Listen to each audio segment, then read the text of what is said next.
राजकुमारी चंद्र किरण इतनी सुंदर थी कि सातों द्वीपों में उसके समान दूसरा कोई नहीं था। उसकी सुंदरता ऐसी कि चंद्रमा भी उसके सामने शर्मा जाए, नयन नक्श ऐसे कि हिरणी भी उसके सामने पानी भरे। राजकुमारी चंद्र किरण जब चलती तो उसकी मदमस्त चाल देखकर नागिन को भी अपनी चाल व्यर्थ लगती। उसके चेहरे की लालिमा के सामने पुष्प भी लज्जा जाते। नंद नगर पर वीरसेन नामक राजा राज्य करता था। राजा का सुंदर नाम का एक बेटा था। सुंदर, बड़ा, रूपवान, बलशाली और बुद्धिमान था। एक दिन नंद नगर में एक सौदागर आया। पुराने जमाने में राजा महाराजाओं को खुश करने के लिए सौदागर एक से बढ़कर एक अद्भुत, अद्वितीय और निराली वस्तुएं लेकर आते थे। सौदागर को आया देख राजकुमार सुंदर ने पूछा, बताओ सौदागर, अब की बार क्या नया लाए हो? सौदागर ने जी प्रभु कहते हुए राजकुमार सुंदर को एक फोटो दिखाई। वो फोटो विश्व सुंदरी राजकुमारी चंद्र किरण की थी। जब राजकुमार ने उसे देखा तो देखता ही रह गया। इतनी सुंदर स्त्री उसने अपने जीवन में तो क्या, अपने सपनों में भी नहीं देखी थी। राजकुमारी के नैन नक्श देखकर राजकुमार अपनी सुध बुध खो बैठा। ध्यान टूटा तो उसने सौदागर से पूछा, कौन है ये सुंदरी? तब सौदागर ने उसे बताया कि हे राजकुमार, 7 समुंदर पार एक कंचनपुर नाम का शहर है, जहाँ इंद्रसेन नाम का निर्दयी राजा राज करता है, जो छोटे से छोटे अपराध के लिए मृत्यु दंड देता है। ये सुंदरी उसी की पुत्री राजकुमारी चंद्र किरण है। राजकुमार ने खुश हो सौदागर को बहुत से हीरे जवाहरात इनाम के तौर पर देकर विदा किया और अपने मन में विचार किया, जब तक यह स्त्री उसे नहीं मिल जाती उसका जीना व्यर्थ है। अगर वो है तो सब है, वो नहीं तो कुछ भी नहीं, चाहे मुझे इसके लिए कुछ भी कर गुजरना पड़े। पर अब तो बस राजकुमारी चंद्र किरण को हासिल करना ही मेरे जीवन का इकलौता मकसद है। उसने तुरंत राजसी वस्त्र त्याग दिए और भगवा बाणा धारण कर लिया और एक साधु का भेष बना जंगल की ओर चल दिया। जब राजकुमार के जंगल में जाने का समाचार राजा को मिला तो वो राजकुमार के पास आया और बोला, बेटा, ऐसा क्या दुख हो गया तुझे जो तू राजसी जीवन छोड़ एक फकीर बनने चला? हमारे बुढ़ापे का सहारा और होने वाला राजा है तू, फिर ये कदम क्यों? अपने पिता की बात सुनकर राजकुमार बोला, पिताश्री, आपसे हाथ जोड़कर विनती है, मेरी बात ध्यान से सुनना। मेरे मन में अब चंद्र किरण बस चुकी है, मुझे उसके सिवाय और कुछ भी नहीं दिखता। राजा बोला, बेटा, तुम समझदार हो, क्यों नादान जैसी बात कर रहे हो? आज तक चंद्र किरण के द्वार पर जो भी गया वो वापस लौट कर नहीं आया। उसके चक्कर में पता नहीं कितने ही अपनी जान से हाथ धो बैठे। पिता की बात को सुनकर राजकुमार बोला, पिताजी, अब मुझे रोकने की कोशिश मत करिए, अब मैं रुकने वाला नहीं। अगर मेरे शरीर में प्राण है, मैं जीवित हूँ, तो मैं जरूर जाऊंगा। इतना कह राजकुमार सुंदर वहाँ से चलने को हुआ तो उसकी माताजी वहाँ आ गई और बोली, मेरे लाडले, तेरे बिना मैं तड़प तड़प कर मर जाऊंगी। ऐसा मत करो, क्यों अपना राजपाट छोड़ तुम मृत्यु को गले लगाने जा रहे हो? पर राजकुमार पर उसकी माँ की बातों का भी कोई असर नहीं हुआ। बोला, नहीं माताजी, मुझे मत रोकिए, अगर मैं नहीं गया तो यही अपने प्राण त्याग दूंगा, और चल पड़ा। राजकुमारी चंद्र किरण को देखने की व्याकुलता में अभी राजकुमार ने कुछ कदम ही आगे बढ़ाए थे कि तभी उसकी सुंदर रूपवती कामिनी पत्नी भी वहाँ आ पहुंची।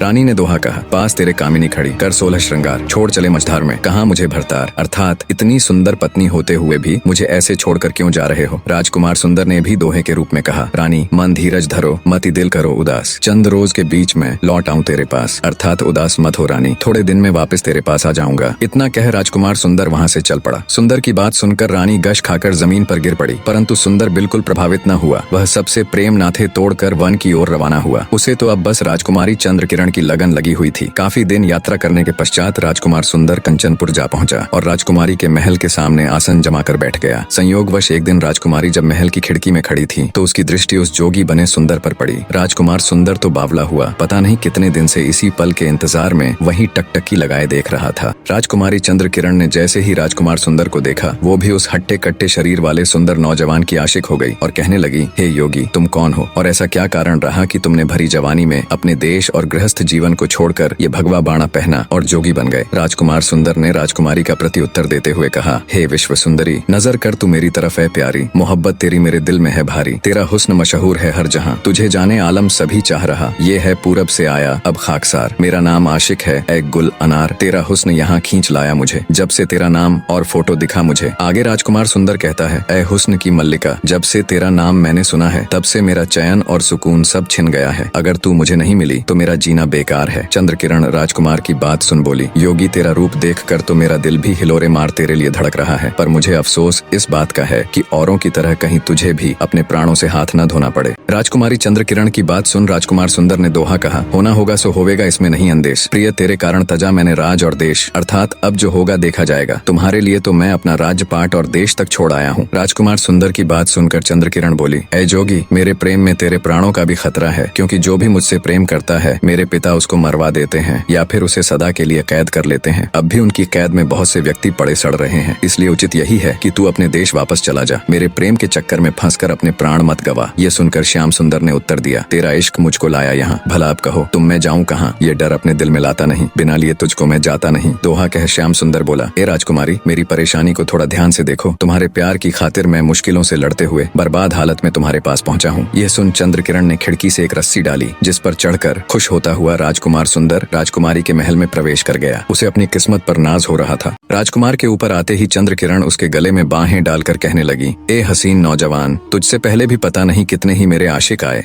और मेरे पिता के दंड की भेंट चढ़ गए, कितने ही मौत के घाट उतार दिए गए, कितने ही जेलों में बंद पड़े हैं, पर पता नहीं क्यों न कभी किसी के लिए मेरे अंदर के जज्बात जागे और न ही उनकी सजा पर मेरा हृदय पसीजा। पर तुम्हारी बात कुछ और है, तुम उन सबसे अलग हो, तुम पहली नजर में ही मुझे भा गए। राजकुमारी चंद्रकिरण के मुख से अपने लिए इतनी प्रशंसा सुनकर राजकुमार सुंदर भी गदगद हो गया। उसे अपनी किस्मत पर यकीन नहीं हो रहा था कि राजकुमारी चंद्रकिरण उसे इतनी आसानी से मिल जाएगी। दोनों का इश्क परवान चढ़ने लगा। अब तो राजकुमार सुंदर ऐसे ही हर रात को राजकुमारी चंद्रकिरण के पास आता और सुबह होने के करीब होती तो रस्सी के सहारे उतरकर चुपचाप दबे पांव महल से चला जाता। कुछ दिन तो सब ठीक ठाक चलता रहा। दोनों रात में मिलते और प्रेम लाप करते। इस तरह दोनों को ऐशो आराम करते करते बहुत दिन बीत गए। पर फिर एक दिन रात के अंतिम पहर में जब राजकुमार सुंदर वापस जाने लगा तो कोतवाल ने उसे देख लिया और कहा, कौन है तू जो आधी रात को राजकुमारी के महल से आ रहा है? क्या चुराया है तूने? राजकुमार सुंदर ने माफी मांगते हुए कहा,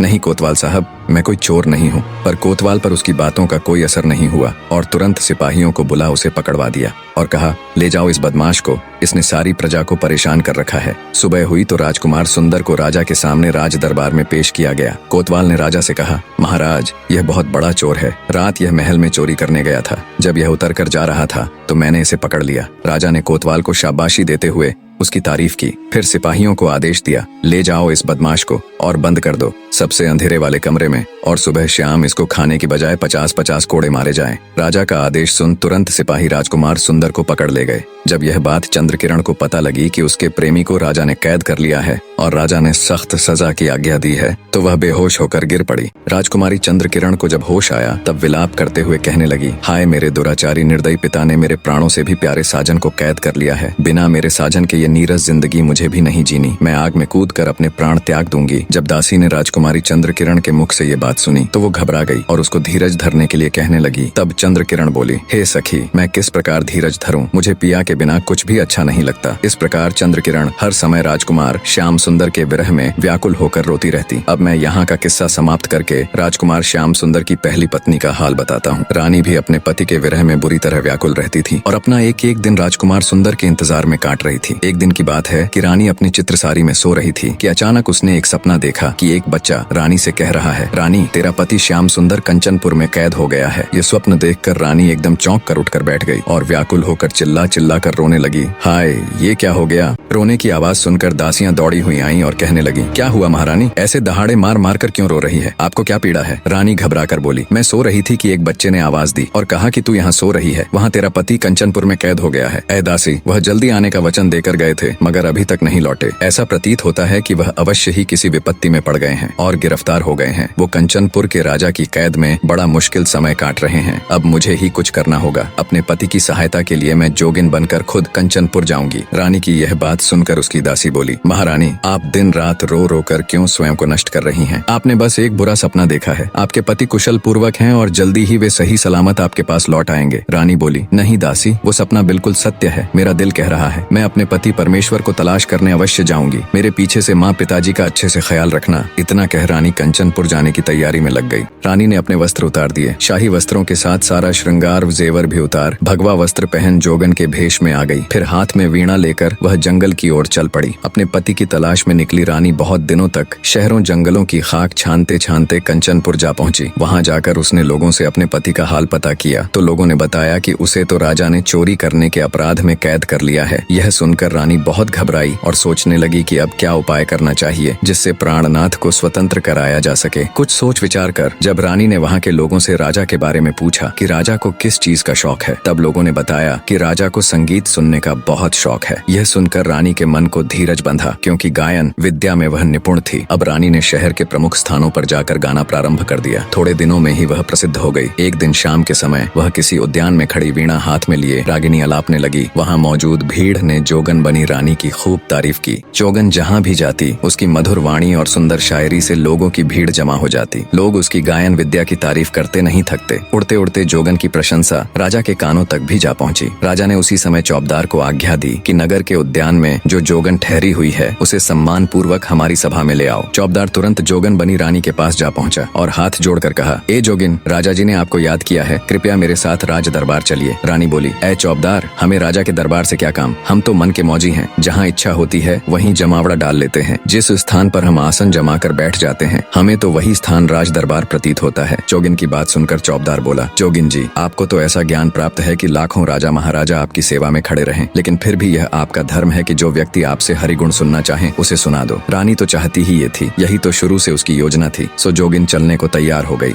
जब रानी चौबदार के साथ राजा के महल में गई तो उसे देखकर सब लोग सम्मानार्थ खड़े हो गए। उसके दरबार में आते ही सन्नाटा छा गया। नौकरों ने उसे मृगछाला सान दिया। तब राजा ने हाथ जोड़कर कहा, ए जोगिनी, तुम कौन हो और कहाँ से आई हो? तब जोगिनी बोली, हम पर्वतों और रत्नों की भूमि में रहकर दिन रात ओम का नाम जपकर सादगी से भरा जीवन जीते हैं, उसी में हमें खुशी मिलती है। राजा बोला, ठीक है जोगिनी, तो अपने मुख से हरि का कुछ गुणगान कीजिए, यही हम सबकी अभिलाषा है। तब जोगिन ने यह राग गाया, यह जोग अति हमें भाया है, छोड़ दिया माल खजाना हीरा मोती लुटाया है, फेंक फांक के शाल दुशाले जग से चित्त उठाया है, इश्क फंद में छोड़ कानन कुल माशूक बनाया है, धीरज धर्म सब छोड़ दिया जब मजा फकीरी पाया है, जंगल में अब रहता है दिल बस्ती से घबराया है, चाक गिरेबा करके अपना आहें भरना चाहा है, रतन लाल अब इश्क रैन दिन सब ये खेल खिलाया है। जोगिन बनी रानी की ये रागिनी सुन पूरी सभा तालियों की गड़गड़ाहट से गूंज उठी। राजा भी अपना आसन छोड़ खड़ा हो रानी की इस अद्भुत रागिनी को अपनी तालियों के साथ सम्मान देता है। राजा की खुशी देख रानी को अपना मकसद पूरा होता हुआ दिखता है। जोगिन का राग सुन राजा खुश हो जोगिन से कहता है, जोगिन, तुम्हारा राग सुनकर बेहद खुशी हुई। बहुत दिनों के बाद मेरा दिल इतना खुश हुआ है। मांगो जो भी तुम मांगना चाहो, आज मेरा हृदय बहुत खुश है। तुम जो भी मांगोगी मैं अवश्य दूंगा। ये सुनकर जोगिन ने कहा, हे राजा, मेरा पति तुम्हारी बेटी चंद्रकिरण के प्रेम में फंसकर यहाँ आया और तुमने उसे कैद कर लिया है। मैं उसको मांगती हूँ कि तुम उसे छोड़ दो और अपनी बेटी चंद्रकिरण की शादी उसके साथ कर दो। राजा वचनबद्ध हो चुका था। पुराने समय में वचन से बढ़कर कुछ नहीं होता था। अतः राजा ने जोगिन की बात मान ली। उसने सुंदर को स्वतंत्र कर दिया और अपनी बेटी चंद्रकिरण की शादी उसके साथ कर दी। राजकुमारी चंद्रकिरण की खुशी का कोई ठिकाना नहीं था। राजकुमार श्याम सुंदर अपनी पहली पत्नी के पैरों में गिरकर उससे माफी मांगता है और कहता है, हे रानी, मुझे नहीं पता था तुम मुझसे इस कदर प्रेम करती हो कि सब कुछ छोड़ छाड़ कर 7 समुंदर पार इतनी मुसीबतें झेलते हुए मुझे आजाद कराने आओगी। जब तक मेरे शरीर में सांसें हैं मैं तेरा ऋणी रहूंगा। बड़े हृदय वाली रानी राजकुमार सुंदर को माफ कर देती है और राजकुमारी चंद्रकिरण को अपनी छोटी बहन के रूप में स्वीकार कर लेती है। तीनों राजा से विदा ले अपने राज्य लौट आते हैं और एक खुशहाल जीवन जीते हैं। निष्कर्ष, प्रेम, विश्वास, त्याग और क्षमा, ये 4 स्तंभ इस कहानी की आत्मा है। यह कथा हमें यह समझने में मदद करती है कि सच्चा प्रेम वह है जो न केवल प्राप्त करता है बल्कि त्यागता भी है, जो केवल मांगता नहीं बल्कि देता भी है। सच्चा प्रेम और विश्वास हर कठिनाई को पार कर अंत में विजय का ताज पहनता है।